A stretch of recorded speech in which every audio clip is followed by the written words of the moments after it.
Okay ba? Okay. Dati kasi, sa kanal, yung bornalilog lang ako lumalangoy.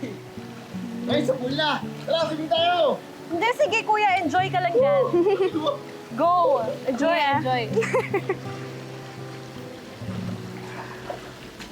Kawawa naman yung brother mo, no? Parang first-timer sa pool. At least ikaw, you spend most of your growing up years in Canada.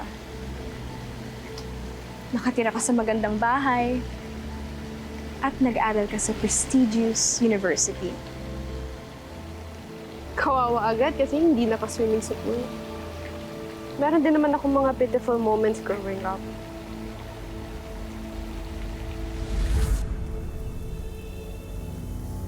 Celine! Ano yan? Art na naman. Di ba sabi ko sa'yo, walang kwenta to, ha? Ano? Mama, stop please. Stop? Hey, you, listen to me. Ikaw ang makinig, ha? Walang pera sa art, ha? Kaya ka siguro pinamigay ng nanay mong mamamatay tao dahil alam niyang lalaki kang pabigat at walang kwenta. Itong tatandaan mong bata ka, ha? At ilagay mo sa kokote mo, ha? Lahat ng gusto ko, susundin mo. Dahil kung hindi sa akin, pupulutin ka lang sa basurahan. Now, I want you to have good grades, okay? I love you, Mama.